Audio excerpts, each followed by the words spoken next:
Boas-vindas, Wander. Pô, se já está no ar, o que você está fazendo aí? Boa noite, amigos e amigas do Facebook e do YouTube. Esse é o programa Literatices número 13, recebendo hoje Mário Lago Filho, Máriozinho, a cantora e compositora Marina Lute. Eu estou aqui com meu amigo Wander Lourenço. Nós vamos receber também daqui a pouquinho o poeta Geraldinho Carneiro. Boa noite a todos. Boa noite, Wander. Como diria Caetano, vamos receber o Geraldinho ou não? Ou não. Boa noite, Zé Arnaldo, boa noite, Marina, boa noite, Mário. Só uma retificação, hoje é o programa de número 14. Obrigado. Tem uma, né? Nós estamos na segunda temporada. O Mário aqui não é Netflix, não, mas nós já estamos partindo para a segunda temporada do programa Literatices. E hoje, com as gloriosas presenças de Mário Lago Filho, Marina Lute e que está chegando ao nosso espaço, um acadêmico, poeta, tradutor, Geraldo Carneiro. Nós tivemos uma baixa, a presença do Antônio Adolfo, que infelizmente não poderá estar conosco hoje, mas já solicitou à produção que reagende a sua participação. Nós vamos iniciar essa conversa cultural, essa conversa literária e musical com a Marina Lute, cantora, compositora. Depois ela vai falar também de um trabalho de resgate da memória do pai dela, do Sérgio Ricardo. E a partir daí, nós entraremos na conversa literária com o Mário Lago Filho e o Geraldo Carneiro. Então, boa noite, Marina. Seja muito bem-vinda ao nosso Literatices. Maravilha, boa noite, obrigada pelo convite, muito obrigada mesmo, é uma honra estar aqui do lado dessas figuras maravilhosas, Máriozinho, Geraldo, que está chegando, e vocês, Wander e Zé, é uma honra mesmo estar aqui. Eu não sou compositora, eu só gostaria de corrigir isso, porque, né, só para não criar falsas expectativas da minha pessoa, sou cantora, sou designer, sou produtora, faço a direção do acervo do meu pai, que é o Sérgio Ricardo, esse imenso artista que faleceu no ano passado, e que, enfim, está aí, a gente está resgatando essa memória muito importante para a cultura brasileira, né, porque não só era um grande compositor, como era cineasta, pintor, escritor, né, escreveu, inclusive, muitos livros de poema. E aí eu gostaria de abrir, já que o pedido foi abrir cantando, né? Eu gostaria de abrir já cantando uma música dele, que é o Poema Azul, que eu não sei se todos conhecem bem, da época da Bossa Nova. Então, vou fazer a capela. Infelizmente, eu não tenho como me acompanhar ao violão nem ao piano, porque eu não toco bem. Toco o violão bem arranhadinho, mas nada que eu possa garantir aqui, então vou fazer a capela. Tá? Por favor. O mar beijando a areia, o céu, a lua cheia, que cai no mar, que abraça a areia, que mostra o céu e a lua cheia, que prateia os cabelos do meu bem, que olha o mar beijando a areia e uma estrelinha solta do céu, que cai no mar, que abraça a areia, que mostra o céu e a lua cheia, um beijo meu. Uou! Obrigada, é uma honra cantar essa. Mas, Marina, deixa eu te falar uma coisa. Esse programa aqui inspira, porque não sei se você conhece uma cantora chamada Lísia Condé, que é uma moça de Minas, mas que mora no Rio Grande do Norte, e ela também nunca havia feito uma composição, nunca havia feito uma música. E eu dei uma letra para ela, para colocar na trilha sonora do documentário sobre o Cravo Albim, e ela musicou. Foi a estreia dela. Quem sabe você não se inspira no Literatícios aqui no programa. Você já viu qual é o objetivo dele, hein? Ele fica chamando as pessoas para cá para arrumar parcerias. Pô, quem sabe, né? Não é o objetivo, não, porque na maioria das vezes, algumas pessoas até já fizeram parcerias comigo e vem aqui ao... Mas, Mário, diz uma coisa. Você que nós estamos falando em composição, como é que está o seu trabalho, sua obra? O que você tem feito nesse período aí de... Eu vou dizer uma coisa que eu escrevo. Eu faço uma coluna às terças-feiras numa revista virtual, digital, Criativos, e eu escrevi antes do número bater, porque todo mundo já sabia que ia bater. De repente, do nada, como num passe de mágica, são 300 mil. 300 mil pessoas, 300 mil vidas, todas confinadas na minha cabeça, todas sufocando, tentando me dizer alguma coisa. Meu amor, não se desespere por mim, fique bem e feliz. 300 mil vozes, 300 mil famílias. No início, tinham mais idade. Agora, como num passe de magia bandida, viraram crianças. E todos gritando na minha cabeça. 300 mil desesperos, 300 mil faltas de ar, agonizando, sem nenhum toque de mão amada para amenizar a certeza da morte. De repente, do nada. E ainda bem que não puderam testemunhar a festa insana que se espalha pelas ruas. O carnaval comandado por um Rei Momo demente que se masturba vendo definhar suas existências. 300 mil. É muita gente, é muito futuro que não vai acontecer. E tudo isso na minha cabeça, provocando náuseas e vômitos, desafiando a me manter humano. Eu vi e sobrevivi todos esses óbitos e nunca mais serei o mesmo. Nunca mais aquele meu sorriso há de replicar minha juventude com a mesma pureza. Não, nunca mais. Mas hoje, por maior que seja minha revolta, minha indignação, não venho aqui para protestar. Só quero me deitar no colo da mãe, de cada mãe, cada pai, cada irmã e irmão. Quero consolar o avô e a avó, a neta e o neto. Quero dar meu ombro a quem perdeu a pessoa amiga, a pessoa amada. Hoje só quero ficar vivo e gritar por cada uma dessas 300 mil pessoas que se foram. E por todas as muito mais de 300 mil que ficaram. Muito bom. Bonito. Parabéns. O Zé Arnaldo chegou. Aliás, Marina, eu queria falar uma coisa. A última vez que eu tive com o Sérgio Ricardo, eu moro aqui na Gávea, em frente tem um restaurante japonês.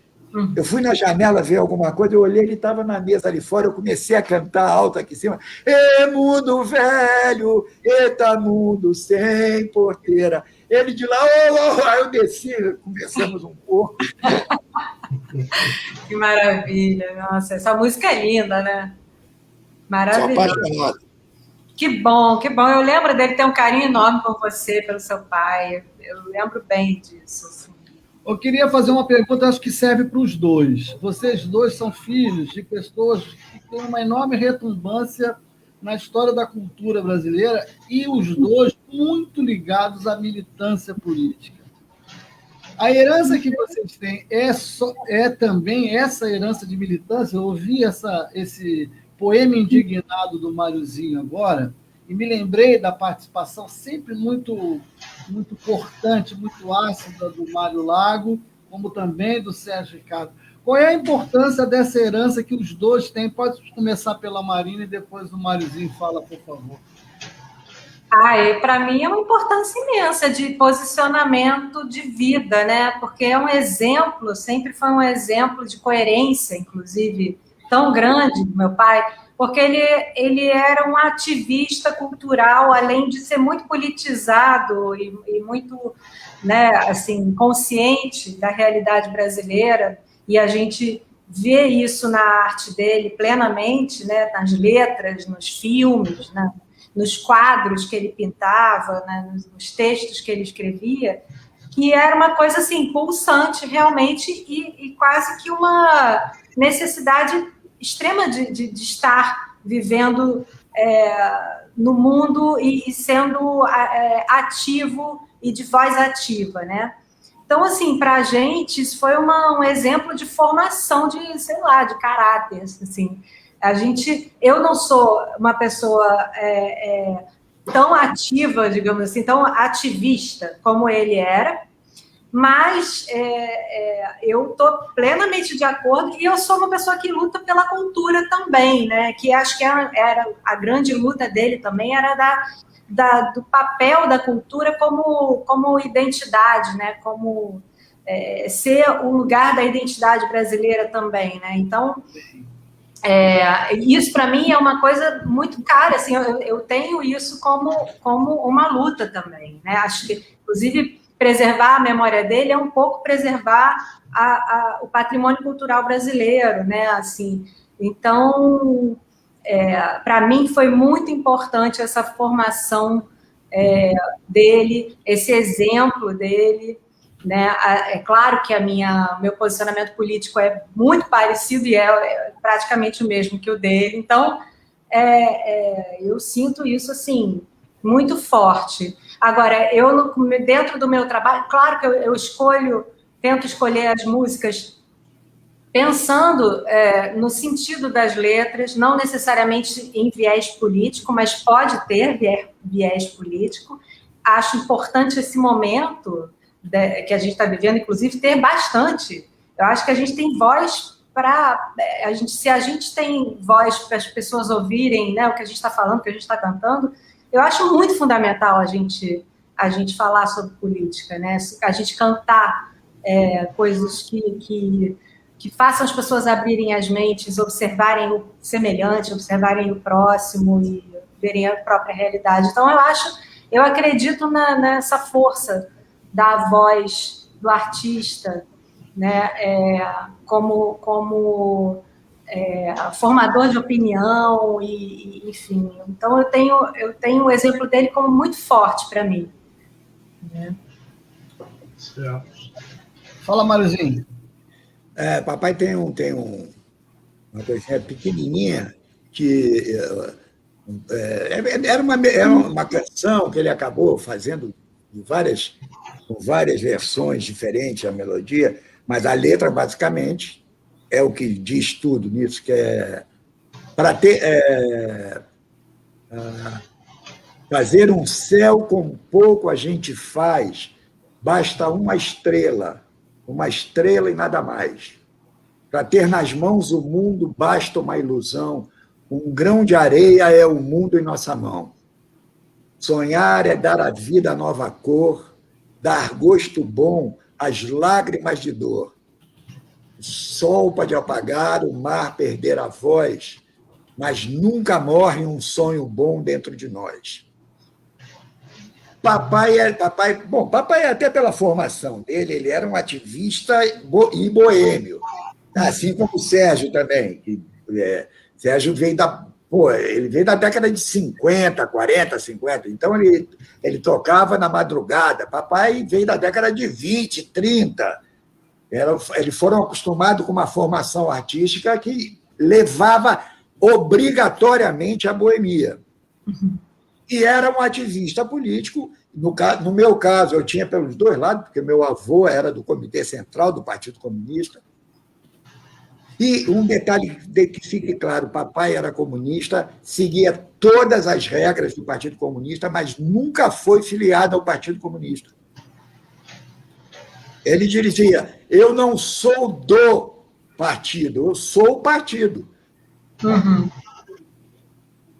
Então, a ideia de que você está aqui...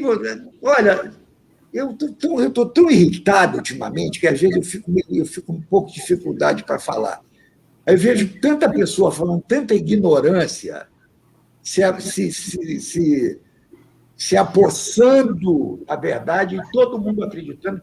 Aí eu fico meio irritado, eu fico dando graças a Deus, em quem eu não acredito, aliás, eu só estou usando o seu santo nome em vão, por algumas pessoas não estarem aqui agora, e, ao mesmo tempo, eu lamento muito que essas pessoas não estejam aqui agora para trazer um pouco de bom senso para as cabeças. Um pouco de lucidez, né? Aproveitando a pergunta do Zé Arnaldo sobre a questão da filiação, né, de vocês, eu sou muito amigo da Estela Caymmi.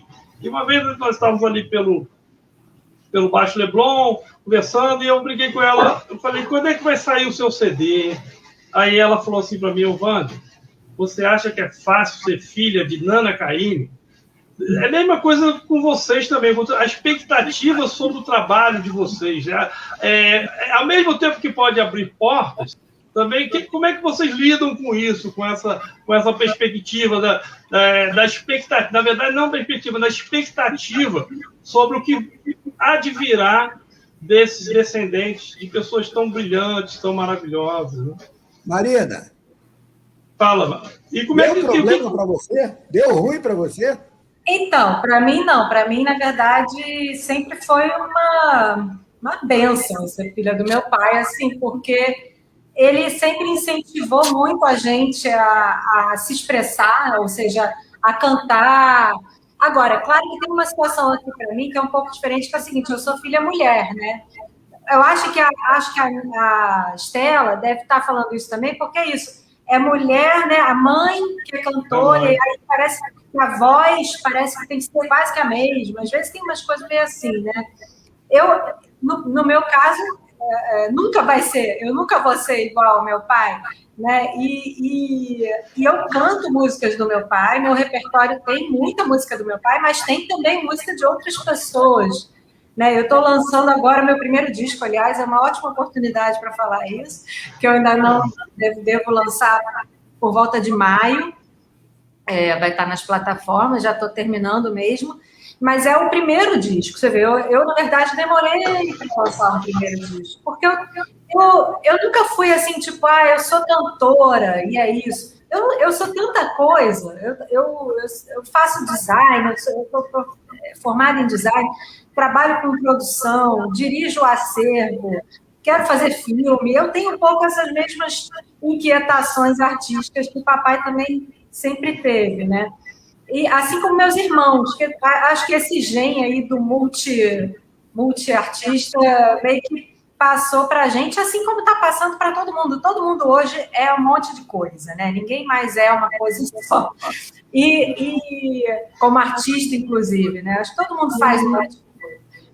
Então, eu sinto assim que, para mim, eu não sinto nenhuma pressão. Eu sinto, ao contrário, eu sinto uma bênção. Eu sinto que meu pai está ali me dando muita força, sabe? Para fazer, para a gente se expor, para a gente... Ele sempre falou, vocês têm que gravar seus discos, vocês têm que fazer seus filmes, ele sempre deu essa força. Então, eu posso falar por mim, não pelos meus irmãos, mas eu sinto muita tranquilidade e eu sinto que é um privilégio ter convivido com ele e ter aprendido tanto com ele nesse processo todo.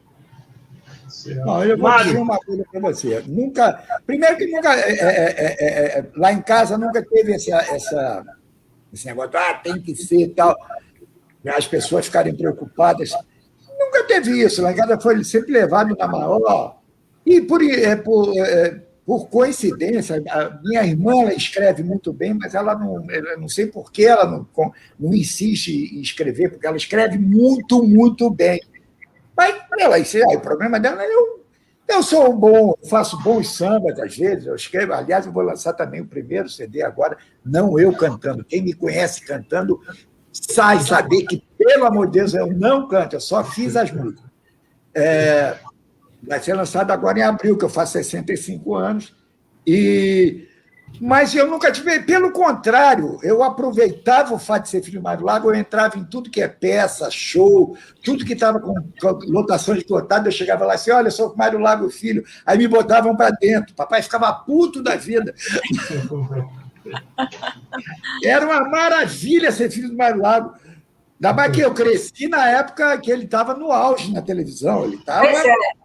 Isso para mim é um pouco diferente, porque o papai, na realidade, ele dos anos 80 para cá, ele foi ficando muito esquecido. Isso, então, eu era filha de um anônimo, praticamente. Porque e o que é pior é que quando lembrava do Sérgio Ricardo pelo violão. Porque, na verdade, duas coisas que eu tenho a falar. Primeiro, que aquela música era muito bonita.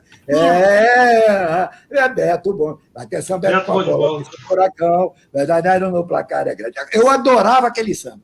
Segundo, a coragem, porque aí vem outra coisa. O Sérgio Ricardo veio de uma carreira anterior como cantor, compositor de bossa nova, muito estabilizada. Ele não precisava fazer aquilo. E não precisava ter entrado em festival, ele era mais velho. Exatamente. Ele já tinha seus quase 40 anos quando ele fez aquele festival, ou 30, não sei. Mas era uma idade que a galera que estava fazendo o festival era de 20 e pouquinho. Era, né, Caetano, Gil, 10 anos a menos que ele. Então, assim, ele já estava bem, ele não precisava. Mas tudo bem, o Tom Jobim também fazia, né? Assim... Não, mas eu digo a atitude dele, quer dizer, aquela reação dele. Ele podia cantar, todo mundo estava sendo vaiado mesmo. Ninguém reagiu. Só que acontece, ele também estava fora do Brasil há algum tempo, estava um tempinho fora do Brasil. Quando ele voltou, estava tudo um pouco diferente, ele estava desenturmado um pouco, eu acho. Isso. E ali ele realmente viu que a coisa estava diferente, ele se sentiu um pouco acuado. Eu acho que teve várias situações que ele estava acuado, né? Mas eu achava o máximo, porque, por exemplo, aí passou aquele período depois do festival, passou um tempão. Aí, quando voltaram as manifestações estudantis, políticas, no final da década de 70, início da década de 80, começaram a voltar várias, mas ele estava em todas, e ele lançou várias músicas que voltaram a levá-lo para... O pós-violão não foi ruim, O que foi ruim foi mesmo os anos 80, início dos anos 80. Eu acho que a própria MPB mudou muito de cara, e ele também não se atualizou muito em termos... Enfim, ele foi por um caminho que realmente levou ele um pouco a ser menos tocado. Teve toda a questão da censura, claro, né? Ele foi muito censurado, cantava muita música de protesto, e isso na época, né, era muito silenciado e tal. Então, quando eu sou dos anos 70, nasci em 74, nos anos 80, que era quando eu já estava mais, né, entendendo o que era o quê, o papai já não era mais um cara tão conhecido. Nos anos 90, que foi minha adolescência, juventude e tal, ele não era nada conhecido. Meus amigos não sabiam nada do meu pai, nada. É verdade. Então, eu não passei por essa coisa de você é filha de um grande conhecido, não sei o quê. Eu sabia que eu era filha de um grande músico, de um grande compositor, de um grande artista.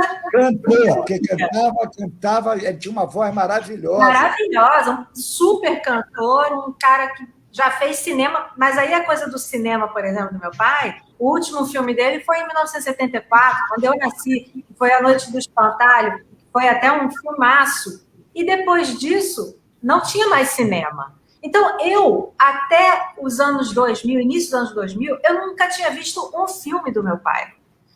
Então, assim, eu fui descobrindo ainda o meu pai múltiplo e incrível depois dos anos 2000. Até então, meu pai era um super cantor-compositor que fazia show vazio. Entendeu? Eu ia para os shows do meu pai e não tinha ninguém. Era uma coisa assim, pouquíssimo público, pouquíssima gente. Ninguém sabia dos shows do meu pai, ninguém sabia de nada. Então, assim, não foi simples para a gente olhar o nosso pai genial de um jeito que a gente se via que ele não era reconhecido. Apesar do Chico Buarque amar ele, apesar do João Gilberto ir lá para a casa dele na madrugada, ele foi amigo dos mais incríveis músicos, todos amavam ele, mas ele não era conhecido, ele não era... Então, a gente não passou... A gente tinha até um pouco de medo de seguir a carreira artística, porque a gente achava que a gente podia se dar mal, sabe? Tipo, não, esse negócio não é tão simples assim, não. É difícil o negócio de ser músico, né? Não foi... Por isso que eu também escolhi outra carreira, acabei de fazer design, porque eu sempre gostei de desenhar, gostava de não sei o quê, e acabei indo por esse lado cantando em paralelo, fazendo aula de canto, fazendo aula de música, sempre gostei. Para mim foi uma frustração de ter feito faculdade de música, mas hoje eu nem acho que é meio que uma frustração, não. Foi meio que uma escolha importante. Mas, enfim, o fato é, eu não fui tão incentivada, assim, no sentido de olhar para meu pai e ver ele uma grande figura e ir para os lugares. Eu andava com ele na rua, ninguém conhecia meu pai. Às vezes vinha um ou outro, senhor ou senhora da geração dele, não sei o quê, e vinham falar com ele, mas não era uma coisa comum. Era raro, sabe?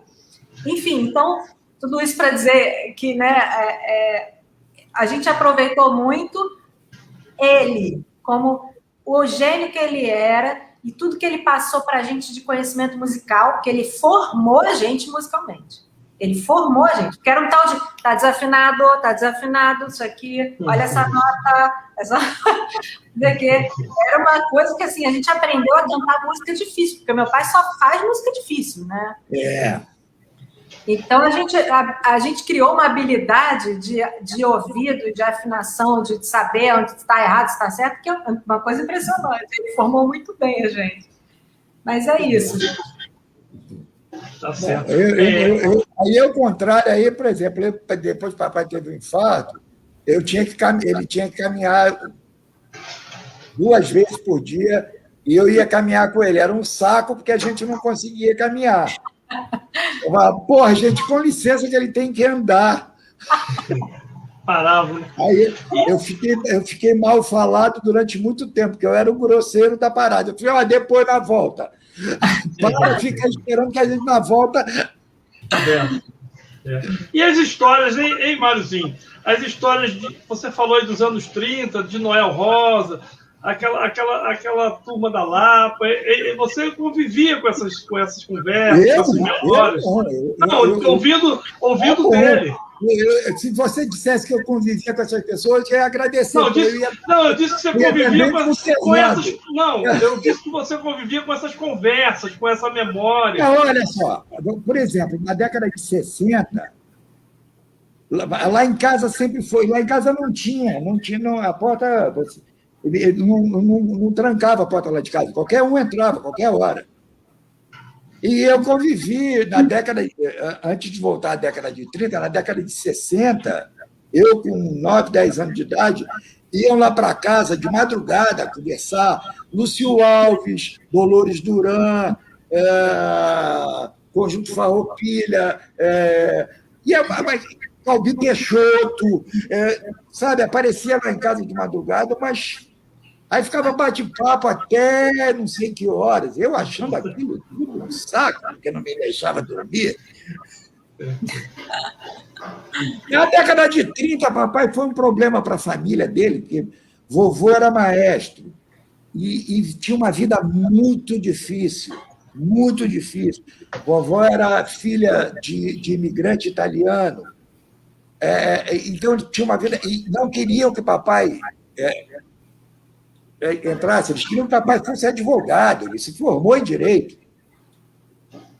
Mas ele morava, ao mesmo tempo, ele morava na Lapa, ali no Estácio.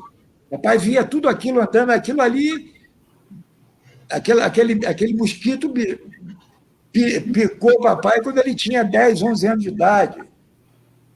E ele foi, aí ele conheceu, ele andava, por exemplo, Noel Rosa, a história mais famosa, a namorada da Rosa, Ceci. Que papai namorou Ceci, porque o Noel Rosa, na verdade, ele não assumia que era namorado, porque o Noel Rosa não gostava de sair por causa daquele defeito dele, ele não gostava de ficar aparecendo. Então, o grande Otelo me falava, ele disse, Mário, eu ia buscar a Cici e levar para casa. Eu não ia lá, ele disse, eu vivia sempre no escuro. E papai não, papai bonitão, lindão, ele vivia no claro. E ele pegou a Cici e levou a Cici para as estreias da peça dele, que ele escrevia para teatro, para o Café Nice, conhecer os compositores que eram parceiros dele. Você imagina. Era... Mário e Marina, eu fico pensando nessas histórias todas que o Máriozinho está contando, no que disse a Marina sobre a correção que o Sérgio fazia das filhas em relação... Papai fazia com erro de português. Não, ortográfico não. Você estava falando uma coisa, ele... É o quê? Eu fico imaginando que são duas figuras, e como tanto o Mário Lago quanto o Sérgio Ricardo são figuras típicas da cultura brasileira, popular brasileira do século XX. Pessoas que fazem de um tudo, e eu estou imaginando que faziam de tudo, porque tudo estava no início. Tudo estava por ser feito. Sérgio Ricardo foi cineasta, começou tocando piano em boate, foi compositor. Pintava.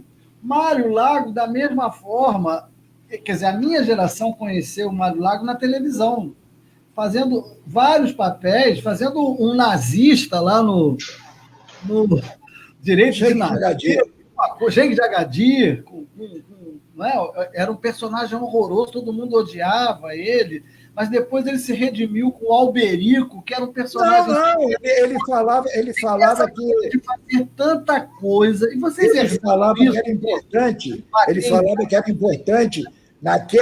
principalmente naquele momento, fazer as pessoas terem ódio dos nazistas. Sim. Que era importante isso. E é a função do ator, né? Convencer. E você nunca quis ser ator, não, Marzinho? Ou já foi? Não, eu já fui. Meu negócio sempre foi samba. Negócio sempre foi samba. Desde pequeno, eu sempre fui. Eu larguei tudo. Olha, eu era um adolescente até promissor, mas de repente eu comecei a sair na madrugada, comecei a virar boêmio, já novo, e de repente eu dei de cara com um monte de sambista, e quando isso aconteceu, danou-se. Nós temos um parceiro em comum, que é o Agenor de Oliveira. Agenor de Oliveira é meu parceiro, mas eu sou parceiro do Dona Ivone Lara, sou parceiro de Nelson Sargento, sou parceiro de Noca da Portela, sou parceiro do... que mais? Vanderlei Monteiro, sou parceiro de Delcio Carvalho, meu maior parceiro, Delcio Carvalho, com quem eu fui mais... Sou parceiro de Mário Lago. Você não toca nenhum instrumento. Tem parceria com seu pai, Marina? Tem. Ela... Não, a minha parceria com meu pai não é musical, porque, na realidade, eu fui muito parceira do meu pai nos últimos anos, porque eu decidi pegar a obra dele para jogar para o mundo, né? Porque é isso que eu estava falando, quando eu entendi quem era meu pai assim plenamente, eu falei, não, gente, não dá para esse negócio ficar dentro do baú, não. Entendeu? E porque era isso, né? Compunha, fazia, não sei o quê, então ela estava lá. Né? Eu tenho parceria com o Carlos Drummond de Andrade, tem um único cordel que o Drummond escreveu, entregou para o meu pai musicar. Meu pai fez uma ópera, uma coisa sinfônica, junto com o Radamés. Maravilhosa. Uma coisa assim que era incrível. Tem parceria com o Glauber, que todo mundo sabe, tem parceria com o Ziraldo, que eu acho que é um dos discos mais lindos do meu pai, é o Flix, do Ziraldo. É uma coisa que eu acho assim, maravilhosa aquele disco. Então, assim, quando eu vi assim, a dimensão do que era meu pai e o tão pouco que ele era conhecido, eu falei, gente, isso não está certo. Isso não está certo. E aí eu peguei, e eu sempre fui admiradora da obra dele também, né? Então, para mim, aquilo realmente não fazia o menor sentido. Aí eu entrei numas e virei produtora dele, fiz curso de produção cultural, entrei na onda total. Isso a gente já tem em comum. Eu não fiz curso de produção cultural, não, mas eu fui produtor e diretor de papai, passando 10 anos viajando o Brasil com show. Pois é. Eu fiz agora esse último show, que foi o último show que ele que ele tem, né? Que inclusive é o único DVD que ele conseguiu ter na vida, um DVD de show, foi esse que eu fiz agora, o Cinema na Música, de Sérgio Ricardo, pela Biscoito Fino, que está até no YouTube, quem quiser ver, está gratuito pelo YouTube, Cinema na Música de Sérgio Ricardo. E é um showzaço que a gente conseguiu fazer, mas assim, no último minuto do segundo tempo, entendeu? Porque foi em 2018 que eu consegui produzir isso para ser lançado em 2019, e quando a gente lançou, ele caiu doente. Eu falei, nossa senhora, gente. Não, mas aí é uma questão até de relaxar, de sentir o dever cumprido. Eu acho que foi isso, foi um dever cumprido. Aí a minha parceria com ele realmente funcionou nesse sentido, de eu conseguir, de alguma forma, fazer com que mais pessoas ouvissem Sérgio Ricardo, entendeu? Isso realmente eu acho que tem um mérito importante, e que ele reconhecia muito, ele tinha muita gratidão por esse movimento que eu acabei fazendo por ele, assim, e por nós todos, pela cultura, né? Porque era muito importante isso. Então, gente, eu queria dizer uma coisa. Todo mundo já percebeu essa altura do campeonato, que além do Antônio Adolfo, o Geraldinho não vai entrar neste programa, hein? Eu, se fosse vocês, duas coisas. Eu pedi o meu ingresso de volta e eu e a Marina estamos pedindo cachê dobrado. Porque nós aqui...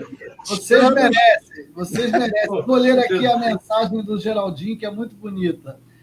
Ele diz, perdoem a minha barbeiragem tecnológica, mas não consigo de maneira nenhuma entrar aí. Chego perto, mas volto. Por favor, vamos remarcar, porque eu estou sem minha musa que me ajudaria e me faria fazer parte desse projeto muito mais facilmente. Um grande abraço a todos. Geraldinho eu encontrava de vez em quando aqui, para não ver Geraldinho, eu falei, poxa, eu vou rever o Geraldinho, olha só. Eu acho que a ele não queria me ver, hein? Ele disse que está sozinho, sem a musa inspiradora, que é quem faz esse trâmite para ele. Então, ele pediu muito desculpas, porque está no texto dele, tentou de todas as claro.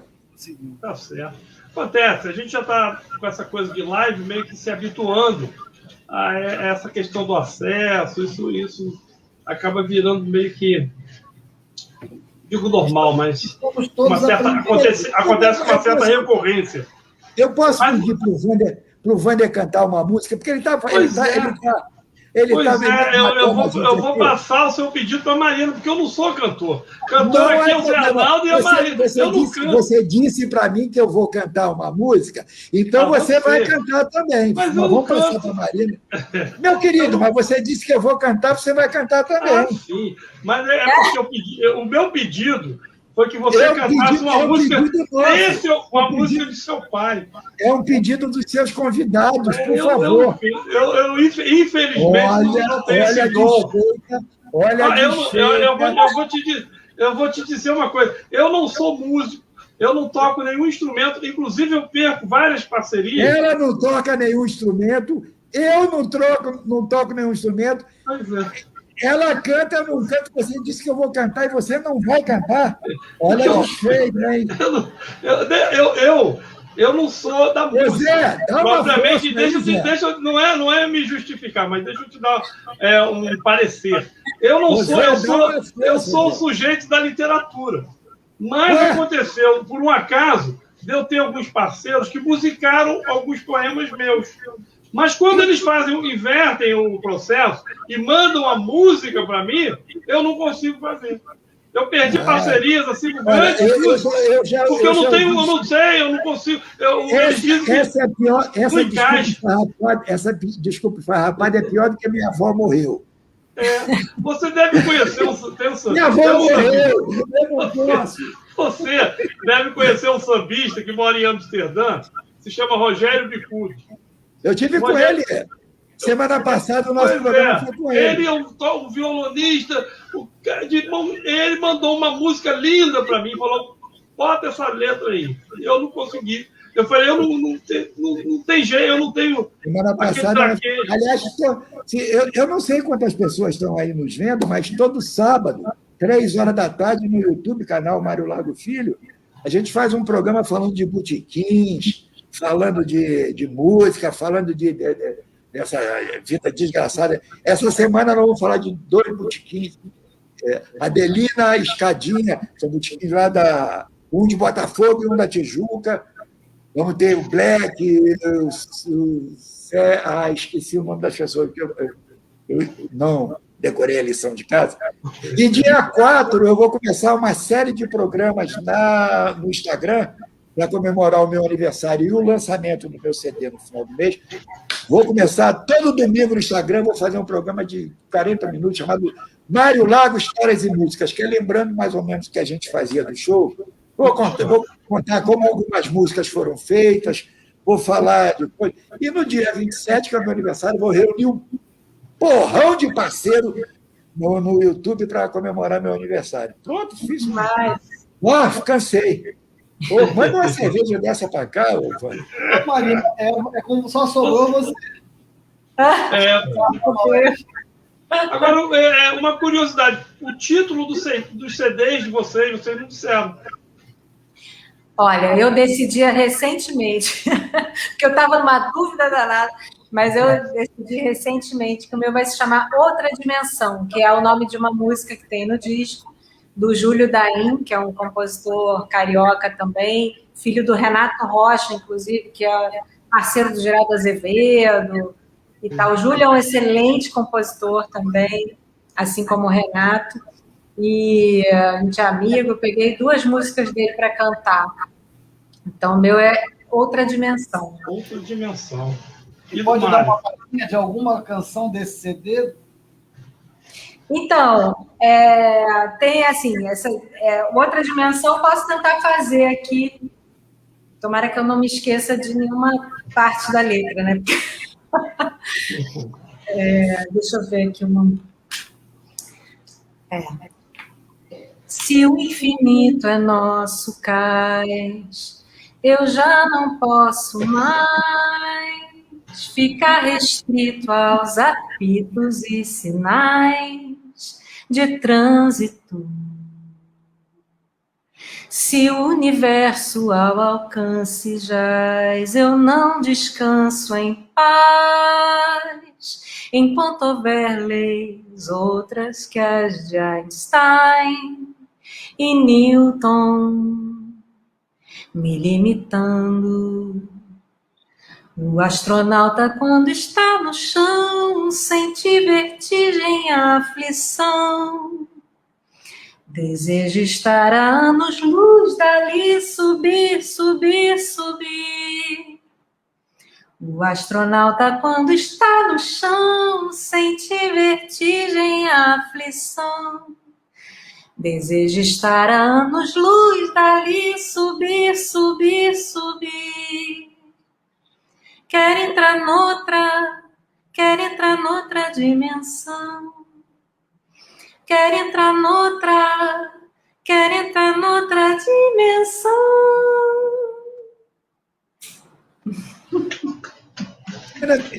Me lembrou Gal Costa. Quem vai querer comprar banana? Me lembrou a voz, não só a levada da música, mas a voz. Quem vai querer comprar? E esse negócio de levar a voz lá no alto. Que bom, que bom. Nossa, que referência maravilhosa. Ótimo comparação. Honra ser parecida com a Gal Costa. Mas é uma música, tem a ver com aquela... agora que você falou isso, eu me lembrei do objeto não identificado, coisas assim. Gente, eu estou meio de banda, porque eu sinto dor em tudo que é canto aqui, eu estou tentando umas posições que doa menos. E eu não grite. E como é o título do seu CD? De samba e poesia, sempre foi. De samba e poesia. Porque, na verdade, eu junto... Vinícius de Moraes sempre fez isso, Paulinho Pinheiro faz de um jeito que é inigualável, mas eu faço mais ou menos como um roteiro. Então, por exemplo, e os sambas são todos só meus, porque eu tenho vários parceiros, mas como eu não canto, ia ser muito difícil. Então, eu chamei o Paulão Sete Cordas, Conjuntos Cocorocas, Ana Costa, Chamon, pessoas amigas, para eles cantarem. Então, por exemplo, tem uma faixa, eu vou fazer só o início, que ela é como se fosse a discussão de um casal, o casal terminando. Então, abre... como é que é? Quem dera o que devia acontecer, acontecesse como deveria. Seria bem mais fácil de entender do que apenas aconteceria. Aí entra, quem foi e acabou preferindo a calçada e não teve respeito nem nada pela história desse grande amor. Quem foi que saiu por aí pela rua, toda noite brincando de lua, sem recato e sem nenhum pudor? Quem foi que sumiu tão de repente, se jogando inconsequente, uma louca aventura sem chão, nem razão, nem saída? Desculpa. E agora quem foi que voltou se desculpando, tantas lágrimas chorando e querendo de novo aquela mesma vida? Só que isso é bem cantado, eu juro para vocês. É Ana Costa que canta. Eu também gostei. Mas é assim, ao contrário do que é feito, a poesia ela entra como parte do enredo. Gostei. Mas eu acho que dá para você dar uma canja no lançamento lá. Também acho. Não, durante esse tempo, esses shows, antes do lançamento, não, o Paulão não deixa. Deixa não? Não, o Paulão já disse que não deixa. Eu vou fazer, porque, por exemplo, tem uma música no CD, que é o Samba é de Deus. Eu sou ateu, mas uma vez a gente estava bebendo ali em frente ao Teatro Rival, eu e o meu amigo Álvaro Alvinho, jornalista, a gente estava falando, samba. Falei, Mário, assim, aí eu bêbado, eu comecei a citar Salmos de Davi, nem sei de onde é que eu me lembrava de Salmos de Davi. Aí o Alvinho falou assim, pô, Mariozinho, mas você não é ateu? Eu falei, sou, mas o samba é de Deus. Aí eu fiz. Então eu vou fazer isso, eu vou contar a história. Então, aí saiu esse samba. Mesmo quem é ateu sabe que o samba é de Deus, sabe que o samba é de Deus, sabe que o samba é de Deus. Nega, mas diz toda hora, por Nossa Senhora, como o samba é bom. Tem o dom divino de ser meio dor e prazer. Parece prece, mas quem me enlouquece? Feito fogo do inferno, ilumina e aquece o inverno. Praga, feitiço, oração, o samba é tão bom. O samba é tão bom. E até o maior dos ateus, no fundo, acredita que o samba é de Deus. É de Deus cada nota do samba, todo bamba que anda no mundo. É de Deus o verso profundo que cala no peito. Não tem jeito. O samba é o encontro do amor com a Deus. E até o maior dos ateus, no fundo, acredita que o samba é de Deus. Muito bom. Que lindo! Gostei. Bom demais. Quem é ateu e viu milagres como eu. Exatamente. Aliás, essa frase o Caetano revela naquele documentário recente dele, Férias, que ele ouviu o Jorge Amado, da mãe menininha, numa consulta dele com ela. Ô, Máriozinho, você acha que é possível, você acha possível fazer poesia com música? O Coisa já dizia lá atrás, nada se cria, nada se perde. Já foi dito lá atrás. Sim. O Edu da Gaita disse que a música erudita ela esgotou todas as notas, daí para frente é tudo plágio. Mas me diga, Máriozinho, você acha que é possível fazer? Você falou que é samba e poesia, você acha que é possível fazer poesia com música?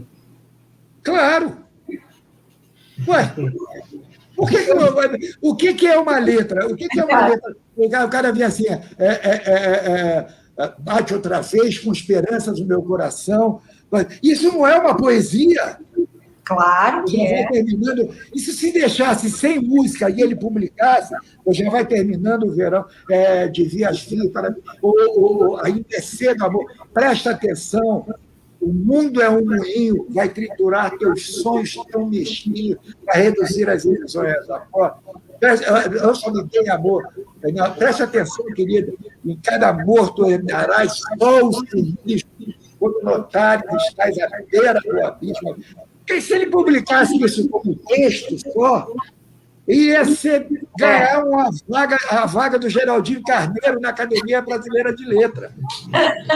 Ele ia entrar antes do Geraldinho. Há quem diga que o Manuel Bandeira, foi Manuel Bandeira, Wander, que disse que trocaria parte da obra dele pela do Nelson Cavaquinho, que é tire-se o sorriso do caminho. É do Guilherme de Brito essa frase. Ele citou o Nelson Cavaquinho. O Bandeira gostava muito. Bandeira gostava muito do verso do Orestes Barbosa, pisava nos astros distraída. Ele dizia que exatamente, pisava nos astros. Na literatura brasileira não tinha um verso desse. Olha que imagem maravilhosa, tu pisava. Ele primeiro fala. Pisava nos astros. Não, primeiro ele diz que perto do barraco. A porta do barraco era sem trinco e a lua furando o nosso zinco. O nosso zinco salpicava de estrelas. Aí você viu o furado, aquele problema. Aí assim, tu pisavas nos astros. É isso. Não, a qualidade das letras brasileiras é impressionante, né? Assim, nesse sentido dessa coisa da poética das letras de música, né? Que coisa. É maravilhoso. Eu estava conversando essa semana o desenredo do Dori Caymmi, tem uma das frases mais extraordinárias que eu conheço. Quer dizer, o olhar que se solta anda preso, o olhar que prende anda solto. Olha só como é que ele cria uma imagem. É uma imagem barroca. Uma imagem barroca. Olhar que solta anda preso. O próprio, sei lá, Chico Buarque, sendo assim, bem óbvia, né? Também tem cada letra ali de construção tão absurda, né? E ainda mais do que isso. A vida anda armando, né? A vida que a morte anda tendo. Não, agora, fora isso, você pega, por exemplo, eu vou fazer um dia, eu preciso de alguém para fazer comigo, porque eu sou muito preguiçoso, mas um dia eu já tenho essa ideia, uns 30 anos. Frases do samba. Então você pega um samba do Arlindo, eu acho que é do Arlindo e Sombrio, eu acho que é do Arlindo e Sombrio, não tenho certeza, mas o samba tem a cara de pau de começar assim, aquela boca sem dente que eu beijava já está em dentadura.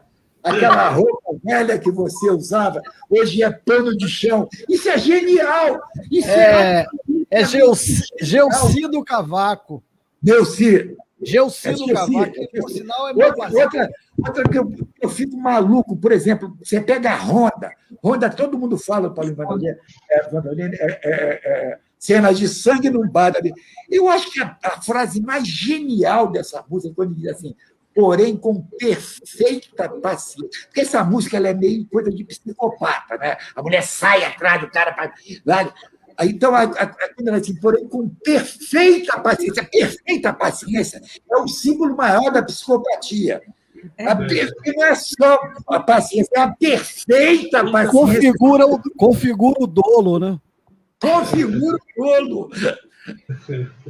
Então, a poesia tem tudo a ver com a música. A Edith Piaf, ela falava assim, olha, quando me trouxerem uma música, deixa eu ler a letra, porque a melodia, se não tiver boa, eu conserto. Mas a letra, se não tiver boa... Não tem jeito. Não tem jeito. Eu vou provocar eu vou provocar você, que é o nosso pós-doutor em literatura. A letra, como disse bem a Marina, está dizendo o Máriozinho, a letra das canções brasileiras chegou num nível tal. Aliás, eu vou dizer uma outra coisa antes. O Hugo Sukman, que o Máriozinho conhece, que é um grande jornalista de música, diz que nós tivemos um ponto fora da curva com a letra, com a canção brasileira. Isso não acontece em lugar nenhum do mundo. Essa qualidade, tanto da face melódica quanto da face poética, essa junção de duas beldades só acontece na música popular brasileira e, em alguns momentos, na França, nos Estados Unidos, aqui e ali. É uma recorrência da nossa produção, como disse a Marina, é um dos nossos orgulhos. Tem gente fazendo coisas da melhor qualidade. Mas, peraí, Marizinho, mas a minha provocação para o Wander, depois você bate nele também. Mas há quem diga que essa qualidade poética da música só é tão relevante porque ela não encontra na poesia escrita brasileira, em muitos casos, a mesma relevância. E aí, Peraí. Aí eu que vou brigar com você.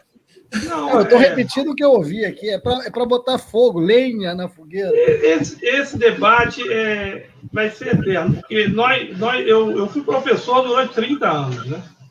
E eu falava para os meus alunos de literatura que o nosso cancioneiro é o maior do mundo. E eles me questionavam, diziam, não é a música norte-americana. Aí me botaram o apelido de Major Quaresma. Policarpo Quaresma, eu era um nacionalista. Major, você me sacaneava. Eu falo, não, a música brasileira não tem comparação no mundo. Pode botar francês, pode botar na norte-americana. O nosso cancioneiro, não só em diversificação, porque há diversificação musical, mas há também a diversificação poética, a construção poética no cancioneiro. Então você tem de Elomar, a Chico, Paulo César Pinheiro, que você citou agora, nós temos o próprio Mário Lago, que foi um poeta. Eu não costumo fazer muito essa distinção de poeta e letrista, porque eu não posso me considerar um letrista. Porque eu só sei fazer um poema e entregar para o parceiro para ele fazer a melodia. Eu não consigo, conforme eu disse, eu não consigo. Eu tinha esse caso do Bicudo, teve o caso do Kiko Continentino, pessoas que mandaram a melodia para o maestro Carlos Chaves agora, me mandou uma melodia. Eu já fiz 5 versões. Ele está se exibindo, dizendo quem manda a melodia para ele, hein? Eu fiz 5 versões e ele diz, são lindas, mas nenhuma encaixa na melodia que eu te mandei. Aí eu desisti, falei, chega, meu irmão. Depois mas não é só isso, não. Mas voltando à questão da provocação do Zé Arnaldo, a nossa poesia, de fato, você não pode dizer que a poesia brasileira é a maior poesia do mundo, que não é verdade. É o nosso grande crítico literário, o Antônio Cândido. O Antônio Cândido dizia, não é a maior literatura do mundo, mas é a literatura que nós temos. Então, nós temos Isso é besteira. Isso é complexo de vira-lata também. É literatura que reflete a gente. Nós não somos, veja bem, T.S. Eliot, do fulano que tem. Nós temos uma história tupiniquim. Aí é isso que eu ia falar com o Necaitabuto. Por exemplo, Carnaval, samba do Rio de Janeiro, num período de 40, 50, ele criou um jeito de fazer samba que tinha 8, 10 versos, pequenininho, e que dizia de uma coisa. Tem um samba que é Zé da Zilda do Zé, são uns 4 ou 5 compositores, que eu acho extraordinário a melodia, a letra, que ele diz assim, foi uma jura, é só isso a letra, que fiz de nunca mais amar, ai, ai, ai, meu Deus, pra que eu jurei, todo mundo sabe, quebrei minha jura, quebrei. Olha, ele disse, nesse espaço, foi uma jura que fiz de nunca mais amar. Ai, ai, ai, meu Deus, para que eu jurei? Todo mundo sabe, quebrei minha jura, quebrei. É só isso. E tá tudo. Isso é a nossa poesia tupiniquim, nós somos tupiniquim, rapaz. Não tem esse negócio, é a melhor poesia do mundo, sim, porque traduz a nossa alma. Mas o que eu queria dizer é o seguinte, o nosso cancioneiro está num patamar acima da poesia. A poesia é dita de livro. Nós temos grandes poetas, mas se você pegar a produção como um todo, a nossa poesia provavelmente vai ficar aquém de algumas outras nações. O que eu estava dizendo afirmando em relação à música. O nosso cancioneiro está lá entre os maiores do mundo. E isso é fato, você pode poder cotejar com outras manifestações musicais e você não vai encontrar. Pode chegar perto, mas no mesmo padrão, no mesmo nível, essa quantidade que vai de Sérgio Ricardo, e nós vamos chegar num o que tem de gente fazendo poesia, tem os Landos das Negras, os Landos Negros, o que tem de gente fazendo poesia, se você for afundar, e fazendo poesia de altíssima qualidade. E todo dia, toda hora, se você entrar nas redes sociais e procurar poetas, movimento, e gente de 30, 40 anos para baixo, gente de 30, 40 anos para cima. Mentira. Isso é aceitar um discurso feito, nossa poesia nunca... Porcaria nenhuma. Porcaria nenhuma. Nós temos poetas maravilhosos. Temos uma produção poética maravilhosa. Cite alguns desses poetas para nós conhecermos. Olha, se você for procurar, você chega no Instagram e procura, no Instagram, na rede social, e procura Islã das Negras. Islã das Minas. Das Minas, isso.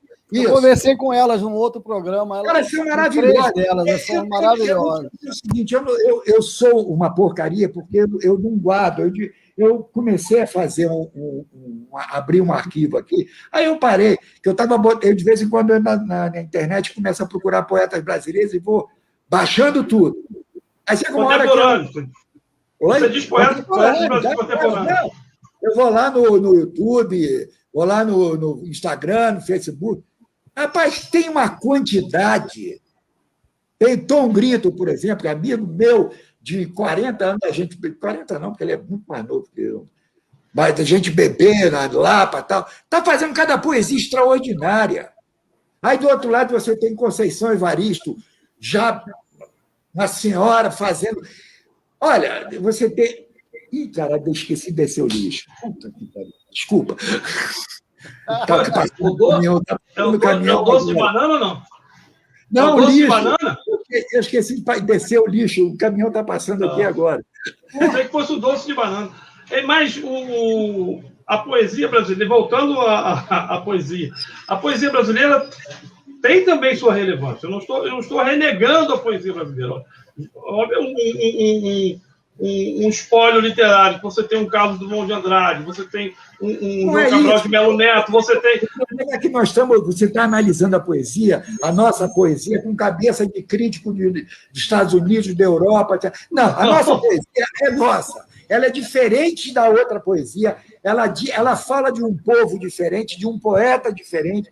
Então, ela tem total relevância. Ela é melhor que a poesia europeia, ela é melhor que a poesia americana, porque ela retrata o nosso sentimento. O Mariozinho, o Paulo José tem uma... Wander, o Paulo José que tem uma coisa maravilhosa sobre o cinema que eu acho que cabe nessa defesa peremptória da poesia brasileira feita pelo Mariozinho. O Paulo José dizia assim, aí o cinema brasileiro, Paulo José, ele fala, nós fazemos o melhor cinema brasileiro do mundo. Isso! Nós fazemos a melhor poesia brasileira do mundo.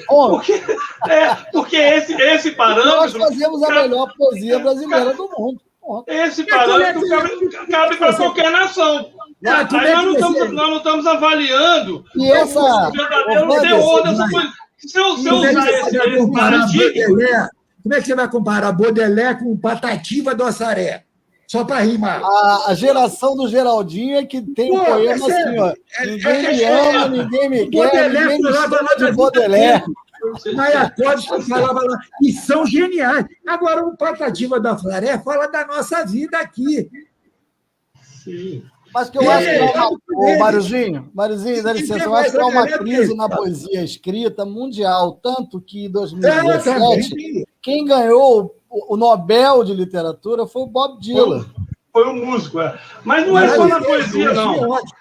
Isso é um reconhecimento dessa discussão que nós estamos tendo. Efetivamente, a música se tornou um veículo tão importante para a poesia que muitos poetas do texto escrito migraram para a canção popular. O Vinícius fez isso, o Mário Lago fez isso, e essa migração transformou ou inchou a música do mundo inteiro de grandes construções poéticas, a tal ponto, Wander sabe disso, que esses poetas citados muito bem pelo Mariozinho estão na busca do ritmo, para tentarem de novo resgatar o ritmo que a poesia teve sempre lá no seu início. Por isso o Islã das Minas, o Acá Poeta, o Sarau do Capão Redondo e o próprio rap tem produzido poesia, porque tem produzido, acabou perdendo o espaço, tanto entre os cantores quanto os produtores. Essas apresentações, que não depende só de lá de projetos sendo feitas, elas deram uma revitalização na poesia maravilhosa. Eu que sou um poeta preguiçoso, eu não escrevo mais, eu só faço um samba de vez em quando, assim mesmo. Outro dia o outro me ligou assim, cadê nosso samba? Eu falei, olha, ou você manda essa melodia para outra pessoa, ou você tem a paciência que eu estou em crise de criatividade. Um bloqueio criativo. Bloqueio. Marina, você pode... Vou pedir uma música para a Marina, né, para ilustrar aqui o nosso diálogo. Você que ilustre esse diálogo tão maravilhoso. Bom, eu tô sempre inspirada aqui para cantar alguma coisa para o papai, até porque eu acho que nós temos que louvar essa memória ainda, né? Bastante, que ainda é pouco conhecido porque deveria ainda. E eu acho que tem uma música que tem um poema muito maravilhoso. Bom, eu cantei no início o Poema Azul, né? Que foi aquela primeira que eu cantei. E é o Zelão, que é um clássico do papai, né? E que, além de uma melodia maravilhosa e difícil também, e um samba muito bonito, é um poema muito bonito, né? Uma imagem, é um roteiro. Né? Tem muita imagem nessa letra aí. Então, vou fazer... Ver se eu boto aqui um... Fica muito ruim? Não. Todo morro entendeu quando o Zelão chorou. Ninguém riu, ninguém brincou, e era carnaval. Todo morro entendeu quando o Zelão chorou. Ninguém riu, ninguém brincou, e era carnaval. No fogo de um barracão, só se cozinha a ilusão, restos que a feira deixou, e ainda é pouco só. Mas assim mesmo Zelão dizia sempre a sorrir, um pobre ajuda outro pobre até melhorar. Choveu, choveu,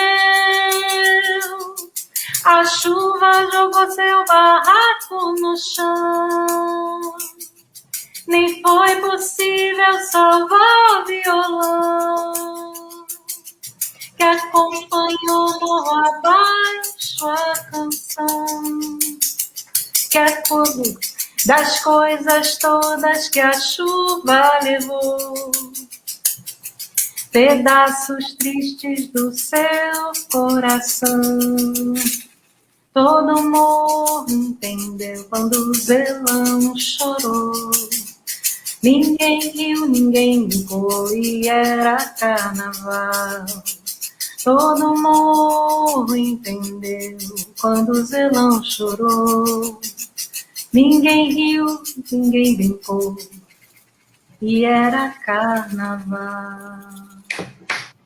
Que bonito. Zelão. É um clássico, né? É um clássico. Mas o Sérgio Ricardo tem vários clássicos, aí é que está. Tem mesmo. Eu tenho uma curiosidade, vou aproveitar a oportunidade de poder conversar com vocês dois, do tipo de leitura, não a leitura marxista, não a leitura política, mas a leitura ficcional dos pais de vocês. O que eles liam? Qual era os autores assim prediletos? Vocês têm Papai lia tudo. Papai caía na mão dele, ele lia. Era leitor mesmo, com letra maiúscula. Lógico que se no meio do caminho ele achasse que não valia a pena, ele parava de ler. Abandonava. Papai lia bastante, ele lia de tudo também. Gostava de autores brasileiros, de autores estrangeiros. Ele, assim, nos últimos tempos, eu não via mais ele lendo muito, porque ele ficava muito entretido com as coisas dele, com a própria obra, sabe? Ele era um criador, assim, intenso. Então, ele estava sempre ali escrevendo e tal. Mas, assim, sempre vários livros para consultas e tudo. Lia bastante coisa. Não vou saber de citar, assim, um livro agora, né? Mas mas eu lembro de ver ele lendo, inclusive, coisas que entregavam para ele ler, pessoas que pediam muita opinião dele também. Então, ele tinha o hábito. Eu tenho uma curiosidade também em relação ao seu pai, a relação dele com o Glauber e a importância que a música dele tem, sobretudo no Deus e o Diabo, com essa canção que é tão simbólica. Que de informação você tem? Porque tem um documentário recente sobre o Glauber, e o Paulo Otran diz assim para o Glauber, que o Glauber dizia no ouvido dele, com a câmera, o que ele devia dizer. E aí depois ele ia ver, ele falava assim, mas o Glauber não está fazendo sentido. Ele falava, não, calma, que quando entrar a música, você vai entender. O Glauber estava do Paulo Otran, música, né? Paulo Otran do Terra em Transe. Enfim, a história da parceria dos dois é muito legal, né? Assim, realmente, assim, acho que o filme não seria o mesmo se não tivesse a música do papai, assim, acho que... E o próprio Glauber fala isso, né? O Deus e o Diabo, principalmente. E é interessante porque o Glauber, ele provocou, acho que no papai, justamente uma abertura que ele mesmo não sabia que tinha, assim, de voz, Papai estava na Bossa Nova ainda, quando fez o Deus e o Diabo na Terra do Sol. Ele estava cantando como Bossa Nova ainda. E o Glauber forçou o papai a cantar como cantador nordestino. E eu acho que aquilo foi um divisor de águas para a carreira do papai, assim, em todos os sentidos. Acho que nem ele sabia que ele tinha aquela potência toda, né, de voz, porque ele estava ali dentro do esquema da Bossa Nova, que era lindo e tudo, mas era outra coisa, né? Sim. E o Glauber, ele deu um monte de fita de cantadores e coisas nordestinas para o papai ouvir. Ou seja, ele foi responsável pela formação musical nordestina, assim, um pouco do meu pai, eu acho, sabe? Ele ajudou a dar esse empurrão que estava faltando. Tão forte, Marina, que quem conhece Sérgio Ricardo depois disso não imagina que antes ele tivesse cantado Bossa Nova. E muita gente acha que ele é nordestino. Milhões de pessoas me perguntam isso. Seu pai é pernambucano, né? Seu pai é baiano, né? Eu, não, gente, meu pai é paulista do interior de São Paulo, não é nem carioca, né? Enfim, ele é caipira. Meu pai falava. Mas tem muita gente que acha que ele nasceu no Vidigal, né? E daí depois disso ainda tem essa lenda. Ainda tem mais essa. Ainda tem mais essa. Uma vez eu li uma entrevista dele. Eu morei ali também, morei naquele Zeppelin. O Zeppelin virou uma pousada. E eu morei ali um período, aluguei uma suíte, fiquei ali um tempo. E eu vi uma entrevista do Sérgio Ricardo, ele dizia o seguinte, que as pessoas cobravam, por que você foi morar no Vidigal? Você foi fazer o que lá? Ele falou assim, não, pelo menos lá, ninguém explorou ninguém. As pessoas, meus vizinhos, que eu tenho lá, são pessoas que não exploraram, não enriqueceram às custas de nenhum ser humano.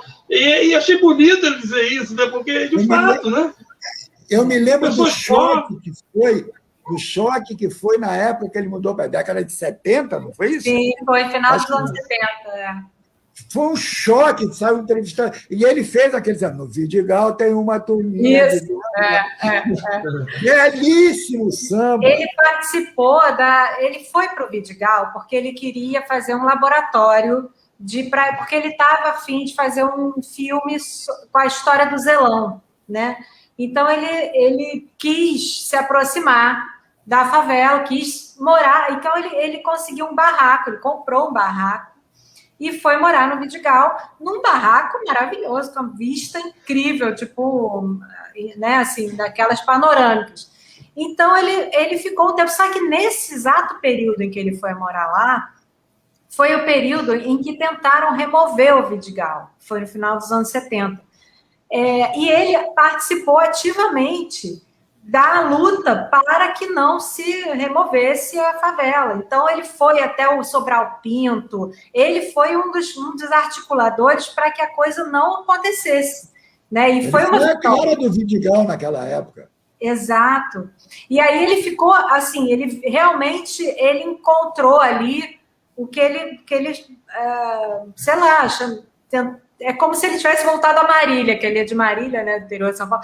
É como se ele tivesse voltado a Marília, assim, ao lugar que ele sempre esteve, sei lá.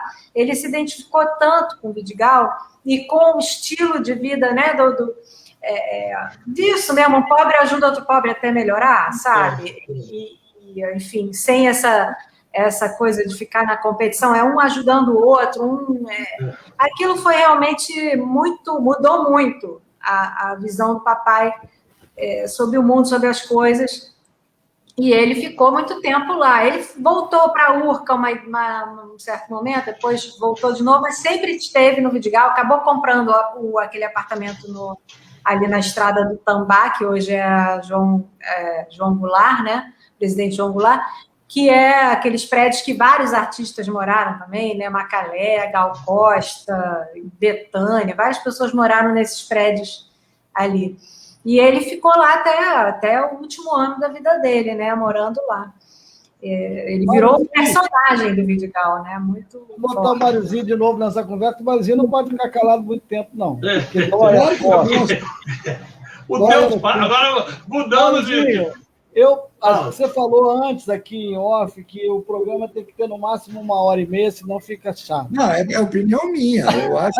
Então a gente realmente está se encaminhando para o final. E aí eu quero falar, como eu falei do Sérgio Ricardo em relação ao Glauber, 2 canções que são muito marcantes na carreira dele, o Zelão e a canção do Deus e o Diabo na Terra do Sol. No caso do seu pai, há vários, vou acabar com a Praça 11, mas a Amélia... Não, a Praça 11 não é dele, não. Praça 11 é do Ataú. Do Ataú. Não. Praça 11 é... não, é do... Herivelto Martins e Grande Hotel. Herivelto Martins e Grande Hotel. É isso mesmo. Herivelto Martins. Mas me fale de Amélia. Se vocês não se importarem, a gente pode encerrar cantando Amélia. Sim. Primeiro, eu vou falar de parceiro de papai. Papai teve meia dúzia de parceiros assim extraordinários. O Ataúfo Alves, na verdade, era um parceiro com quem ele tinha menos identidade. Eles faziam... Era uma parceria maravilhosa. Mas ele teve antes o Custódio Mesquita, com quem ele escreveu 8 peças, 8 revistas, das quais saiu, por exemplo, Nada Além. Era de uma revista que eles escreveram. Depois teve o Roberto Martins, que era amigo, esse era amigo, mesmo Chocolate. É só para mostrar que... Porque o Ataúfo ficou muito por conta da Amélia, mas era um parceiro com quem ele tinha menos identidade. Ataúfo era aquele mineirinho e tal. E a Amélia, na verdade, a história que conta-se, que foi pesquisada, é que a Amélia trabalhava na casa do Almeidinha, que era baterista, irmão do Aracide Almeida.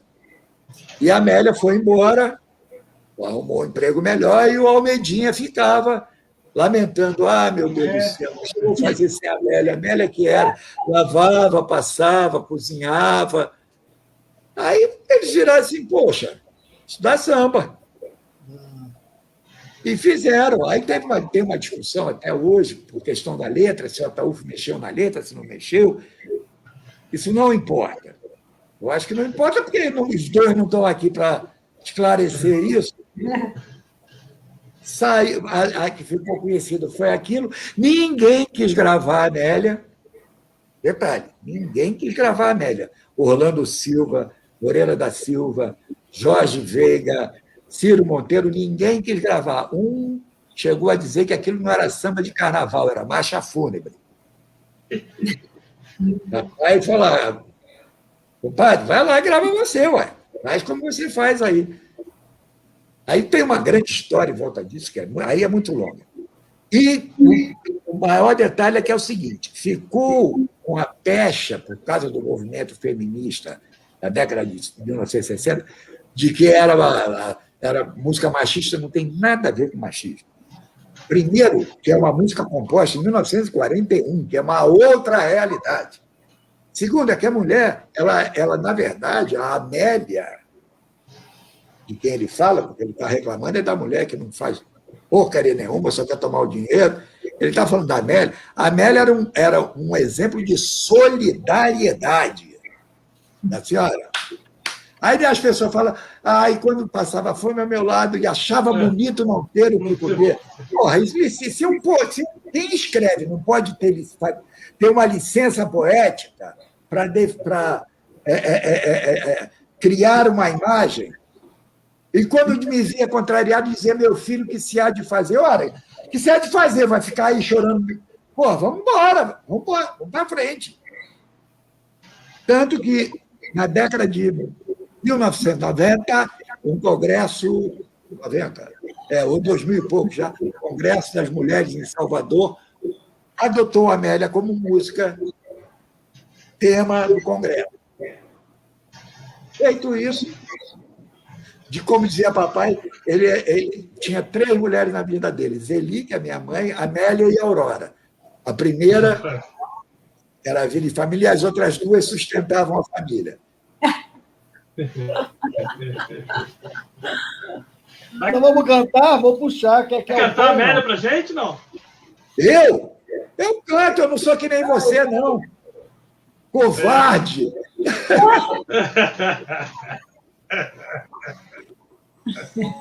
Solta a voz!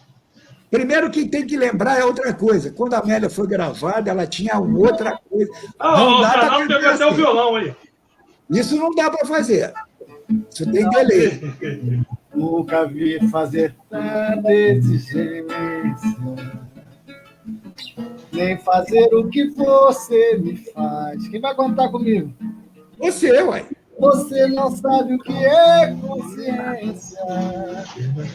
Não vê que eu sou pobre, rapaz. Você só pensa em luxo. Tudo que você vê, você quer. Ai, meu Deus, você velha. Qual o pedaço? Era a mulher. Às vezes passava fome ao meu lado e achava bonito não ter o que comer. E quando ia contrariado, dizia meu filho que se há de fazer. A Amélia não tinha a menor vaidade. Amélia que era mulher de verdade. Amélia não tinha a menor vaidade. Amélia que era mulher de verdade. Salve Mário Lago, salve Sérgio Ricardo. Obrigado, Marina Lúcio. Obrigado, Marizinho, meu parceiro. Obrigado. E eu queria dizer para a Marina que eu também era muito amigo, gostava muito do Dib. Adorava o Dib. Meu amor, meu tio querido, amado. Figuraça! Quem não gostava do Dib, né? Era quem é que vem semana que vem, Wander? Semana que vem é Quinta-feira Santa, né? Então, o programa Literatices de número 15, nós teremos... Vai trazer Maria! Espero que todos estejam presentes. Nós teremos a abertura musical com o Alfredo Del Penho, a entrevista com o contista Marcelo Moutinho, e também participará da conversa um escritor de literatura infanto-juvenil que está completando 40 anos de profissão, de ofício, que é o Álvaro Ottoni. E no Sarau Cantante, nós teremos a Verônica Ferriani.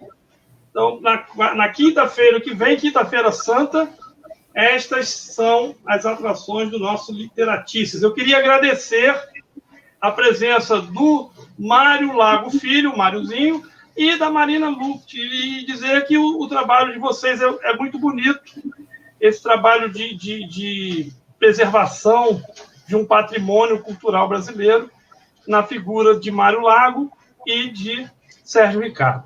Muito obrigado a vocês.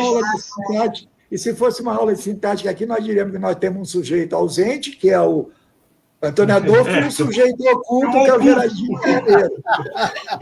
Eu quero convidar todos aí a assistir, a ver o site que a gente fez do acervo do papai, que é o Memória Viva. Então, é sergiocado.com, é o endereço do site. Nossas redes sociais é Sérgio Ricardo Memória Viva. Estamos no YouTube, no Instagram, no Facebook e o site, que tem o acervo lá para explorar bastante coisa, ver, conhecer a história desse artista maravilhoso, gente. Obrigada pelo convite. Boa noite a todos, boa semana. Valeu, boa noite. Cuidem-se.